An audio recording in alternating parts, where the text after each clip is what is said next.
My name is Carl Anthony, and I work in the automotive industry in Detroit. Sometimes that work encompasses future vehicle technology, and that's what we talk about here, for the most part anyway. This is AutoVision News Radio. For most of his life, as far back as the late 1960s and early 70s, Joel Ayres has had a heart for addressing the needs of society. His passion for charitable work has led him to serve on the board of organizations like the Heart Gallery of Sacramento, a partnership of photographers, artists, businesses, and community volunteers serving children and youth in foster care throughout the Sacramento region. Joel has also worked with the Adam Petty Victory Junction Camp for children with disabilities or serious illness, the Child Help Village for abused children, and Newcomers High School for immigrant children. In addition to charity work, Joel is a mainstay in the automotive aftermarket industry, working for several different manufacturing companies over the years as a general manager, national marketing director, and VP of sales and marketing.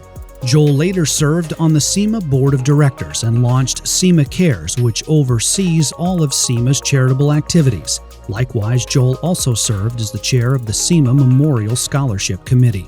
Today, Joel is the executive director of the Automotive Aftermarket Charitable Foundation, a 501c3 nonprofit that helps automotive aftermarket industry members and their immediate family when they need it most. The organization, abbreviated as AACF for short, has existed for over 60 years. Moving at the speed of mobility, this is AutoVision News Radio with Carl Anthony in Detroit, Michigan.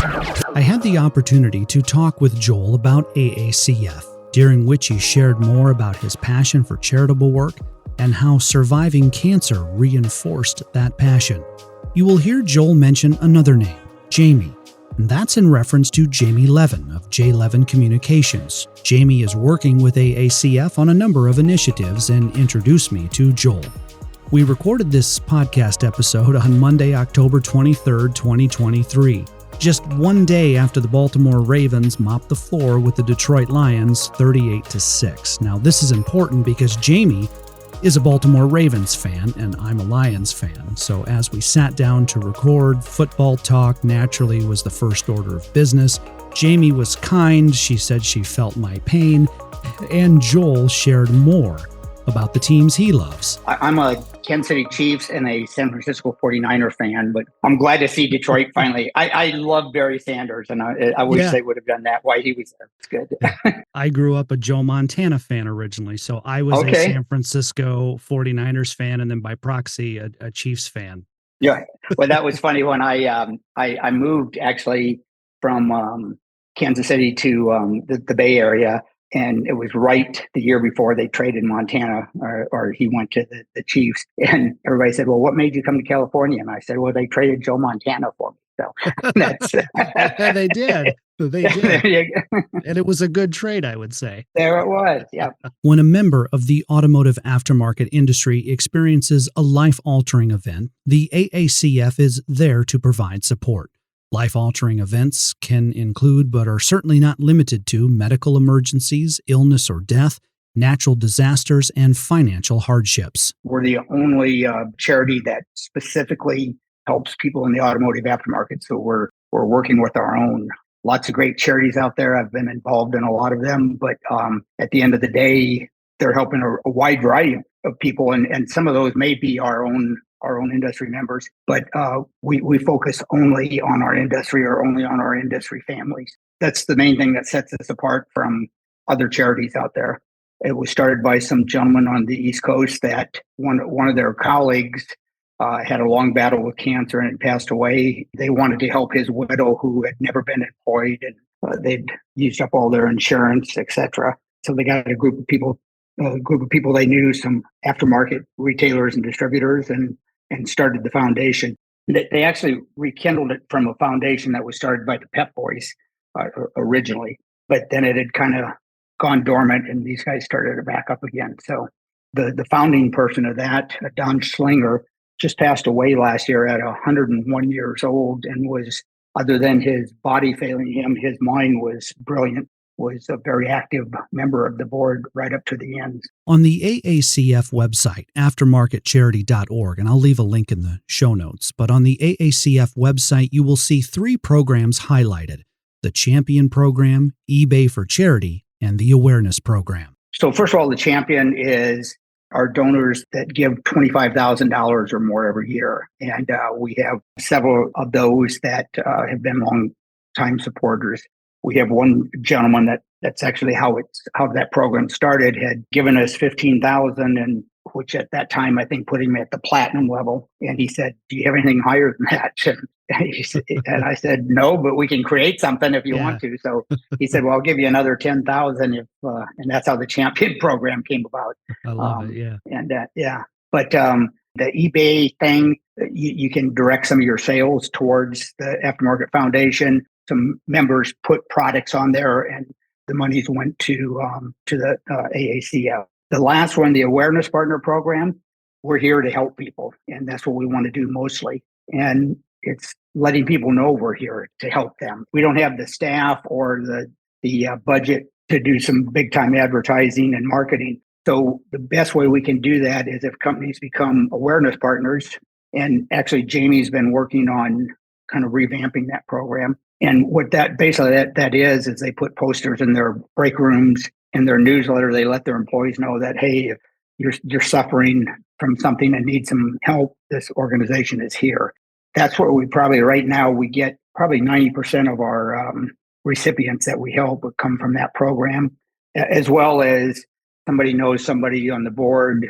You know, they say, hey, we have this employee that something happened, an accident or whatever, or we have this customer that their store was wiped out by the hurricane in their home, and so that's where it comes from. It comes from referrals more than anything. On the AACF website are testimonials. I will read a couple of them now. "I cannot tell you what these checks means to me. It gives me a life. I am 83 years old and do not work. You have helped my dearest husband rest in peace knowing that I am taken care of, as I could not live on Social Security alone, and I don't know how I would manage without your kindness."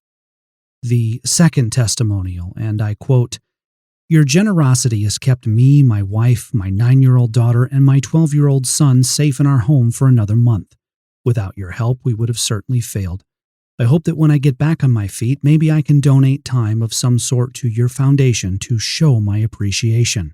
God bless you and all involved." We have a recipient review committee that looks at the applications. And when we have a board meeting, you hear them say like, wow, this application really touched me, or this thank you we got from this family really got to me. And, I've heard comments like this. That's what makes it all worthwhile. We exist to help people, and like any charity does. What I love about it is, I've been in this industry for over 40 years, as you can tell by my hair color. Luckily, it's a podcast, Joel, so nobody can see. Good.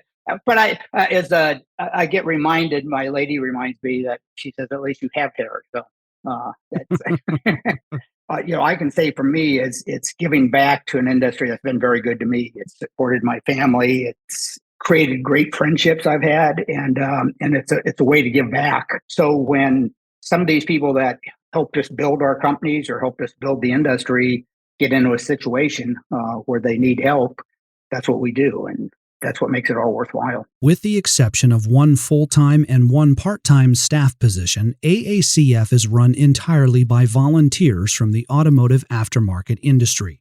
Recalling his own journey along the way, Joel describes the volunteers as a team who are always ready to give of their time, talent, and treasure. I got involved at a young age when the Vietnam War, when it was ending up and all the orphans were coming out of Vietnam. Watching on TV, I thought it'd be easy, just call them and say, yeah, I'll take an orphan. Found out it was a little tougher than that. And it kind of was discouraging when I found out all the red tape and everything, my wife and I. And so I decided to get involved with Big Brothers. Got a little brother and became a mentor, a big brother to him. But the closest, at the time, I lived in a small town in Indiana, and the closest Big Brother agency was about an hour away. So I started, I was 21 years old. I started a Big Brothers chapter in Big Brothers of Northeastern Indiana, and became chairman of the board. From there, I got involved in a bunch of different charities. I started SEMA Cares, which is SEMA's charitable arm that they do. I helped start here in Sacramento called Sacramento Heart Gallery, which is helping what considered unadoptable children get adopted. Believe it or not, any child over 3 years old is considered hard to adopt or unadoptable, or special needs, or siblings that they emotionally, it would not be good to split them up. That's kind of what they do. And I just kind of went from there. And then people with AACF came to me and said, I'd like to make a lot less money and work harder. And I said, sounds like my dream job. Yeah. Right. So I left the corporate world and I've loved it. I joined the organization as first executive director in 2015. I've never regretted a day. I get up every morning knowing that today instead of selling a product, not that that's not a good thing to do, but that I'm going to be helping people or having surrounded by people that want to help. And that's kind of our board. I mean, if you look through our board of directors, they're all executives of pretty high powered executives of big companies in our industry. For them to take the time, as some churches do, that they talk about tithing of time, talent, and treasure. That's what these gentlemen and ladies do on our board. Is they have busy lives, they have families, but they take the time out to share their knowledge and their wisdom and their talents.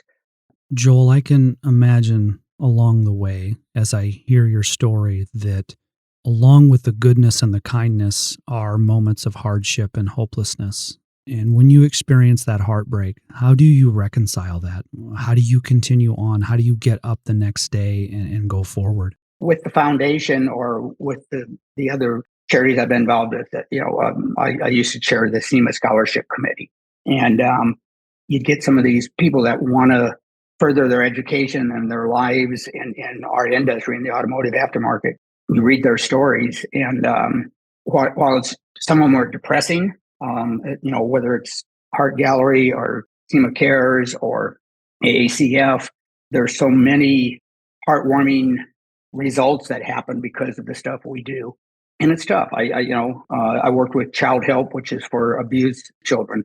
And when you see what some of these young, I'm going to break up here a little bit. Sorry. You're good. You're good. What some of these young children have been, exposed to and how they've been treated. And they don't trust adults anymore.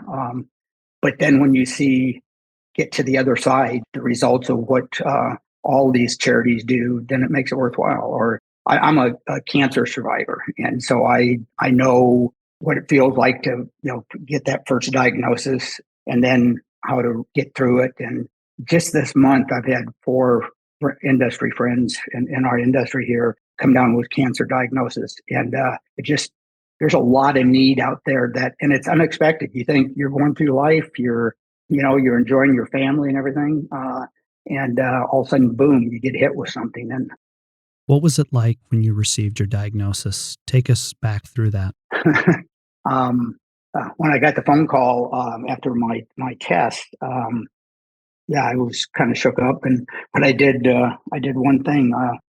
I'm going to joke. I'm going to be happy. I not be happy about it, but I don't want to sit around and mope and feel sorry for myself and have everybody pity. It's like I started joking a lot, and some of my family did not like it, but but I had kids. Couple real fast stories. My youngest daughter. So I had it was a 5-pound football-sized tumor in my right thigh, liposarcoma tumor. We gave it a name of Earl, which is the Dixie Chicks song, Earl's Gotta Die. Yeah, absolutely. I know it. And so we gave it that gave the tumor that name. Even the oncologist surgeon called it Earl. But after the surgery, I was in the hospital room recovering. The guy comes in and he's got balloons and flowers, and he looks at me kind of weird, and he said, I must have the wrong room, and asked my name stuff. And I said, no, this is it. And the balloon said, it was from my youngest daughter. It said, congratulations, it's a boy. I'm a big sister. And so she inherited some of my type of humor. I had another daughter made me a T-shirt for Christmas, and I had also had polio in my left leg. Cancer was in my right leg. So she made me a T-shirt that said, "I'm a badass," with an arrow pointing down saying polio and an arrow pointing down saying cancer. So, and my board of directors, I sent out an email, after I got the diagnosis to let them know what's going on. And I told them, I said, I'll accept any jokes that you guys want to throw my way, off-color jokes, whatever. And I got some. It was so anyway, that's it. And I think that's a better way to face any tragedy if you can. I mean, some of it's so bad that if it would have been terminal or something like that, I understand it's hard to joke about that, but it's easier to be happy instead of just sitting in a corner and feeling sorry for yourself. Under Joel's leadership, SEMA Cares was launched in 2007. SEMA Cares is a nonprofit entity that unites the automotive aftermarket's efforts to support children and others in need. I will leave a link in the show notes to the SEMA Cares page, and on that page are 3 organizations that are mentioned: the Austin Hatcher Foundation for Pediatric Cancer, Child Help, and Victory Junction.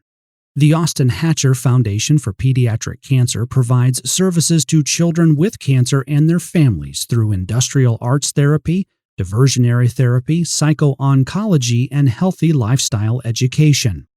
Child Help serves abused, neglected, and at-risk children by focusing on advocacy, intervention, treatment, prevention, family resilience, and community outreach. And Victory Junction, founded in honor of Adam Petty. Victory Junction assists children with serious medical conditions and serious illnesses by providing life-changing camping experiences that are exciting, fun, and empowering at no cost to children and their families. During our discussion, Joel took us back to the time frame around 2007, as SEMA Cares was just getting off the ground. I had come to the board after visiting Richard Petty's Victory Junction Gang Camp down in North Carolina and said, could we take this on as a project? We started SEMA Cares from that, and also then brought in Child Help, which is for abused children. So we got the Petty Victory Junction Camp. We got brought in Child Help, and then we later brought in Austin Hatcher Foundation for Pediatric Cancer. And Mike Spagnola, who is now the CEO and president of SEMA, after hearing me talk at one of the events, he came up to me and said, I'd like to be involved. And he came up with the idea for the SEMA Pinewood Derbies they do now to raise money. So it was a lot of fun. And like I said, when you would go visit these children, either I volunteered at Victory Junction a couple of times, or go to the Child Help Village with the abused children and help them build these Pinewood Derby cars. It's cool. It's just cool to see. We've had other companies and whatever do fundraisers for us. It just feeds off itself. As our discussion came to a close, I asked Joel what legacy he would like to leave. The main thing is that I made a difference. I made my children proud. All my kids have been involved with either bringing in foster children or actually adopting children. Sometimes when you think they're not paying attention or they don't care about what you're doing, you find out they do. So that makes it worthwhile for me personally. There's a saying, do all you can with what you have and the time you have. And that's what I've tried to do, and that's what I hope to keep on doing till I take my last breath. And I'm a believer in, you put out there to the universe, put that energy out there, it comes back to you. So to learn more about the Automotive Aftermarket Charitable Foundation and SEMA Cares, see the links in the show notes. AutoVision News Radio is available on Spotify, Apple Podcasts, Podbean, and more. In Detroit, alongside Joel Ayres, I'm Carl Anthony, AutoVision News Radio.